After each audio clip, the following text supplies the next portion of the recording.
welcome to my YouTube channel Study Shift with Kriti 2, and in today's video we are going to continue our contemporary world politics class 12th political science NCERT chapter 2, which is going to be contemporary centers of power.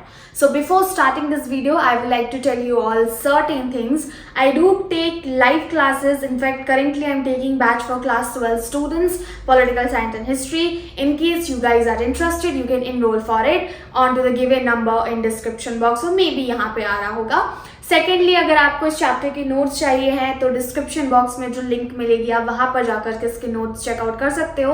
There are basically two types of notes, detailed one and a short term notes. Like आप end time पे जब revision करते हो तो आप दोनों देख सकते हो. And here let's get started with this one. तो देखो, वैसे तो मैंने कंटेम्प्रेरी वर्ल्ड पॉलिटिक्स के लिए बनाया हुआ है लेक्चर, बट वो अगेन पुराना है, सिलेबस चेंज हो गया है, तो हम as per latest syllabus check कर रहे हैं. 12 मिनट्स में हमें एंटायर चैप्टर रैप अप करना है, जो कि काफी ज्यादा प्रेशराइजिंग वाला कॉन्सेप्ट हो गया है, but fine, we will do it. I did it in 10 minutes as well. So contemporary centres of power में हमें देखना है. अभी हमने एंड ऑफ बाइपोलैरिटी देखा था. जब बाइपोलैरिटी खत्म हो गई यानी कि यूनिपोलर वर्ल्ड आया होगा. अदरवाइज बहुत सारे पोटेंशियल पावर सेंटर्स जो अल्टर कर सकते हैं सिस्टम को. फॉर इंस्टेंस हम बात करते हैं यूरोपियन यूनियन की. जो आज ईयू है उसका फाउंडेशन बहुत पहले से जो है वो ले डाउन किया जा रहा था, तब जाकर के हमें आज वाला ईयू मिला. So we can start like political and economic जो हमारा यूनियन है 27 स्टेट्स का यूरोप में और यूरोपियन कंट्रीज का, उसको हमने नाम दिया है European union. So actually start होता है ये सारा का सारा सियापा मार्शल प्लान से. मार्शल प्लान क्या था? वर्ल्ड वॉर सेकेंड के बाद यूरोप टूट चुका था और हार चुका था. ठीक है, मैं तो टूट गया, हार गया, यस लाइक दैट. तो उसको इकोनॉमिकली हेल्प करने के लिए, फाइनेंशियली असिस्ट करने के लिए अमेरिका आया एज अ हीरो बन के मैं बचाऊंगा अब तुमको. तो इन्होंने पैसा दिया था यूरोप को कि चलो तुम अपनी इकोनॉमी पे काम करो, हम पैसा देते हैं. तो यूएसए ने मार्शल प्लान ये डिवाइस किया था in order to assist Europe in terms of economic things. उसी दौरान OEEC का क्रिएशन होता है 1948 में. ठीक है, यूरोपियन इकोनॉमिक काउंसिल जो हमारी थी वो क्रिएट होती है. फिर आता है EC, यूरोपियन काउंसिल सिर्फ, तो organisation of European economic council. फिर EC इकोनॉमिक काउंसिल 1949 में आई. फॉर्मेशन होता है EU का लेटर ऑन इसके बाद. ठीक है, तो आप इवेंट्स देखना, कोर्सेज ऑफ इवेंट्स कैसे होते हैं. फिर जो हमारा EU है, यूरोपियन यूनियन है, इसकी जो इकोनॉमी है दैट वाज अराउंड $12 ट्रिलियन 2005 में. बट मैंने रीसेंट डेटा भी ऐड किया है बिकॉज मुझे ऐसा लगता है कि अभी ऑलमोस्ट 15 साल होने वाले हैं बुक को, and they should update it. तो 19.3 ट्रिलियन करेंटली 2024 में एस्टिमेशन इसका चल रहा है इकोनॉमी का. EU थ्रेट बन सकती है US डॉलर के लिए. वाई? पूरी दुनिया में सबसे पावरफुल करेंसी कौन सी है? डॉलर. एंड इसको रिप्लेस कौन कर सकता है? जो हमारी यूरो है वो रिप्लेस कर सकते हैं. इनफैक्ट अभी तो यूरोप में रिसेशन भी आने वाला है. सो लेट्स सी सिचुएशन क्या होती है. EU जो है दुनिया की सेकेंड लार्जेस्ट बड़ी इकोनॉमी है, क्योंकि USA टॉप पे आता है. एंड इसका जो है वो 3 गुना ज़्यादा ट्रेड करती है USA से. इनफैक्ट ये USA से USA फर्स्ट पे आता है मिलिटेंसी पे खर्च करने के मामले में, सेकंड पे EU आता है. एंड ब्रिटेन, फ्रांस ये परमानेंट मेंबर्स हैं हमारे सिक्योरिटी काउंसिल के यूनाइटेड नेशन में. But the thing is, I will like to tell, Britain is no more part of EU because इसने ब्रेग्जिट कर लिया. ब्रिटेन ने एग्जिट कर लिया यूरोपियन यूनियन से. One of the reason is that यहाँ के जो प्राइम मिनिस्टर थे, एक्स प्राइम मिनिस्टर्स थे, अब जो करंट है, कुल मिलाकर के इनकी पॉलिसी EU वालों से नहीं मैच होती है. इनफैक्ट बहुत सारे EU के नेशंस हैं जो कई बार, जैसे कि आप एक ग्रुप का हिस्सा हैं बट उस ग्रुप के हिस्से में के कुछ नियम कानून हैं, उसके अगेंस्ट जाकर के आप दूसरों की मदद करते हैं या उनके साथ मिलते हैं for your own interested, somewhere it will disturb the dignity और the solidarity of that particular group. तो कुछ सेम ही EU के साथ भी हुआ है. These are the things about European Union, and here we go for our next one. अब दूसरा हमारा रीजनल ऑर्गेनाइजेशन, क्योंकि EU सबसे बड़ा है. अब दूसरा आता है एशिया में हम बात कर रहे हैं, इसको बोलते हैं हम ASEAN, Asian and whatever you want to say. Regional organization of 10 states. 1967 में इसको फाउंड किया गया था और इसके जो फाउंडिंग मेंबर्स हैं उनको हम पिम्प्स बोलते हैं। आप कुछ भी नाम रख सकते हो, मैंने शॉर्ट फॉर्म यूज किया है। Philippines, Indonesia, Malaysia, Thailand and Singapore, 5 founding members है। नाम याद रखिएगा, बाद में फिर लाओस, कंबोडिया ये भी ऐड हो गए, बट फाउंडिंग मेंबर्स 5 है। इनका ऑब्जेक्टिव मेनली 3 मैटर्स को लेकर के है, सिक्योरिटी को लेकर के, इकोनॉमी को लेकर के एंड सोशियो कल्चर को लेकर के। ये हमें मेंटेन करना है। सिक्योरिटी कैसे, भाई आपस में ना लड़े हम, बॉर्डर डिस्प्यूट्स हमको कंट्रोल रखना है। दूसरा सोशियो कल्चरल, मतलब एक दूसरे के कल्चर को, सोशल प्रैक्टिसेस को बढ़ाना है। और इकोनॉमिकली फ्री ट्रेड की अलाउंस देंगे, भाई आराम से तुम जाओ इधर उधर घूमो, कोई वीजा वगैरह पे फ्लेक्सिबिलिटी देंगे अपने भाइयों को, दोस्तों को। तो भाइयों in the sense these are just saying और रेफरिंग टुवर्ड्स ईच अदर, ठीक है। अब 3 पिलर्स क्या है, अगेन जो मैंने अभी आपको मेंशन किए, ऑब्जेक्टिव्स इनके ये हैं that they should focus on economy, socio culture and all of this. अगर आप इसका ध्यान से मैप देखिएगा, क्योंकि मैप मैं इसमें बता नहीं रही हूँ, वो मेरे डिटेल लेक्चर में है, ऐसा है एक्चुअली। और 10 स्टॉक्स ऑफ पैडी है। सर्कल रिप्रेजेंट करता है यूनिटी एंड सोलिडारिटी को, और ये स्टॉक्स जो है वो रिप्रेजेंट करते हैं इसके 10 नेशंस जो इसका हिस्सा है। अब rise of Chinese economy, my favourite topic. China एकदम इंट्रोवर्ट वाली जिंदगी जी रहा था, ठीक है, 70s तक। फिर इसे लगा कि इंट्रोवर्ट होने के बड़े नुकसान है। एक तो लोग सोशल गैदरिंग में तुम्हारी रिस्पेक्ट करते नहीं है, बिकॉज तुम जाते ही नहीं हो, ठीक है, तो लोग तुम्हें जानते नहीं हैं।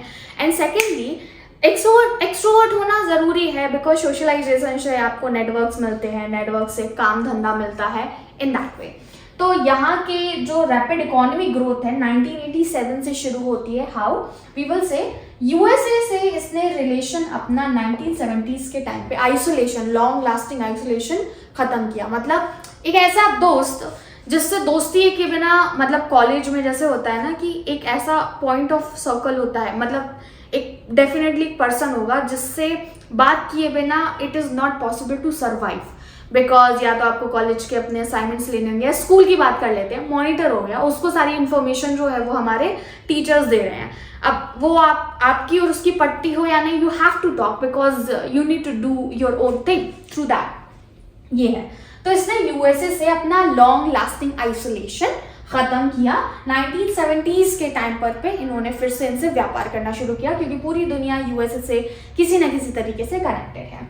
ओपन डोर पॉलिसी आती है। यहाँ पे जो लीडर थे, और यहाँ पे कम्युनिस्ट पार्टी चलती है, ठीक है, माओ जियोडिंग थे और उनकी लीडरशिप पे ये काम चल रहा था। अब नए लीडर आते हैं, उन्होंने 4 पिलर्स ऑफ मॉडर्नाइजेशन जो है वो इंट्रोड्यूस किया। पहली बात तो ये एग्रीकल्चर, इंडस्ट्री और साइंस एंड टेक्नोलॉजी, फिर आती है मिलिट्री। 4 चीजों पे इनको जो है रिफॉर्मेशन करना था। तो इन्होंने पहले अपनी इंडस्ट्री खोली, फिर मतलब सबसे पहले प्राइवेटाइजेशन किया एग्रीकल्चर का। प्राइवेटाइजेशन से क्या मतलब है, बड़ा ही सेंट्रली कंट्रोल्ड माहौल चलता है चाइना में। सरकार बताएगी कौन सी फसल उगानी है, कब उगानी है, कैसी उगानी है, तो वो चीज उन्होंने फ्लेक्सिबिलिटी दे दी। तो एक तो हमारा एग्रीकल्चर हो गया। फिर 1998 में इंडस्ट्रियलाइजेशन जो है वो इसका प्राइवेटाइजेशन हो जाता है, और फिर इन्होंने बनाया स्पेशल इकोनॉमिक जोन्स। ये वही बात हुई जैसे कि आप एक मोहल्ले में रह रहे हैं, सोसाइटी में रह रहे हैं, आप स्कूल में रह रहे हैं। It is very important to talk to your friends और टॉक टू योर क्लासमेट्स, और इन नेबर, आपको अपने नेबर से बात करनी होगी, थोड़ी बना के रखनी होगी। स्पेशल इकोनॉमिक जोन्स का मतलब था, क्योंकि ऑब्वियसली चाइना पहली बार ये चेंजेस कर रहा था, तो एकदम से करते पता नहीं उनकी खुद की इकोनॉमी पे क्या फर्क पड़ता, तो इन्होंने कुछ सिलेक्टेड स्पॉट्स कर दिए।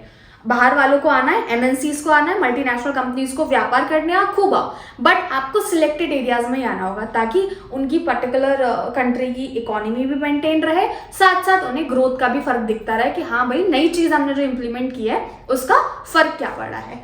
तो राइज ऑफ चाइनीज इकोनॉमी हम बोल सकते हैं, ये सारे फैक्टर्स रहे। Also there were other things done, but इन सब से अगर आप सोच रहे हैं कि चाइना की माली हालत सुधर गई थी, चेंजेस आए थे, but at some cost. Unemployment बहुत बढ़ जाता है, वुमेन की वर्किंग कंडीशन बेकार हो गई, trench between rich and poor और गहरी हो गई। तो ये सब चीज़ें होती है वहाँ पे। And also you know that कि चाइना की पॉपुलेशन सबसे ज़्यादा है। However we should not feel proud, India अब मोस्ट पॉपुलेटेड कंट्री बन चुका है दुनिया की, क्योंकि इन्होंने वन चाइल्ड पॉलिसी जो है वो लेकर आए थे, अब लेकिन वो बंद हो गई है। So we are just looking forward कि चाइना हमसे ये टाइटल ले ले। अब बात करते हैं इंडिया एंड चाइना रिलेशन। अच्छे नहीं रहे हैं, ठीक है। एक वो दोस्त जिससे आप दोस्ती करने की बहुत कोशिश करते हैं बिकॉज वो कॉमन लिंक है, लेकिन होता नहीं है बिकॉज चाइना बदमाश है, ठीक है। तो इकोनॉमिक पॉलिटिकल डिस्प्यूट्स हमारा चल ही रहा है। पहले एक्चुअली देखा जाए कि 50s से पहले और एंशियंट टाइम में इंडिया चाइना के बड़े अच्छे रिलेशन थे, बट फिर 47 के आते आते बड़े खराब हमारे रिलेशन हो गए इनसे। बॉर्डर इश्यूज चलते रहते हैं। इन्होंने 2 एरिया, अरुणाचल प्रदेश एंड अक्साई चिन, इन पर हमला किया था। उनमें से एक अरुणाचल प्रदेश का जो एक हिस्सा है वो कैप्चर भी कर लिया, इलीगली ऑक्यूपाइड भी है लद्दाख में एक एरिया। सो हमारा मिलिट्री कॉन्फ्लिक्ट भी 1962 में चला था, जहाँ हमको रशिया की मदद चाहिए पड़ी थी। यहाँ पे रिलेशन इम्प्रूव्ड हमारे 1988 में होते हैं, जब राजीव गांधी हमारे यहाँ से पहले प्राइम मिनिस्टर विजिट करते हैं चाइना। तो 62 में जब खराब हो गए थे, 75 तक हमारे रिलेशन आते आते थोड़े बहुत ठीक हुए थे, फिर 88 तक सुधरने लगे। अब तो व्यापार भी काफ़ी ज़्यादा हो रहा है। लेकिन अगर करंट सिचुएशन देखा जाए और IR के अकॉर्डिंग देखा जाए, इंटरनेशनल रिलेशन, इंडिया और चाइना के रिलेशन फिर से ठीक नहीं चल रहा है। इनके बहुत सारे रीजंस हैं, but one of the reason let me tell you, China जो है वो हमारे पड़ोसी देश यानी कि पाकिस्तान के न्यूक्लियर प्रोग्राम्स को फंड करता है। For what? दुश्मन का दुश्मन दोस्त होता है। तो in that way, in fact not only Pakistan, China is actually capturing other countries जो लोन में और जो डेट में, क्योंकि ये क्या करता है, ज़रूरत पड़ने पर कंट्रीज को लोन देता है, फिर वो जब लोन नहीं चुका पाती है तो जिस काम के लिए उन्होंने लोन लिया है वो पर्टिकुलर प्रॉपर्टी कैप्चर कर लेता है। श्रीलंका ने अपना बांध बनाने के लिए, एयरपोर्ट बनाने के लिए और इन सब के लिए अलग अलग नेशंस का बता रही हूँ मैं, पैसा दिया। अब ये नहीं कर पाए तो चाइना ने उसको अपने कंट्रोल में ले लिया अंटिल वो डेट क्लियर करते हैं, तो उसमें तो लग जाएगा हमारा टाइम। अब Japan and Korea, these are I think new topic जो इसमें ऐड हुए हैं। टेक्नोलॉजिकली मोस्ट एडवांस्ड कंट्रीज है हमारी जापान एंड कोरिया। इनोवेशन पे इनोवेशन ये लोग करते रहते हैं। मोस्ट इंपॉर्टेंटली ये लोग स्ट्रॉन्ग प्लेयर्स हैं और मेजर प्लेयर्स हैं। इनके यूएसए से रिलेशन काफ़ी अच्छे हैं। यूएसए इन्हें इनोवेशंस, क्रिएटिविटी इन सब के लिए फंड करता है। And let's see in future they are going to rule. Actually अगर एशिया से बात करें तो ये हमारे important players in future consider होने वाले हैं। So that's it. This is what I need to teach. I hope I wrapped it up within 12 minutes because I'm not guessing. Maybe हमने थोड़ा extend कर लिया हो. So bye bye for now. Do let me know your doubts in the comment section and मिलेंगे हमारे next video में.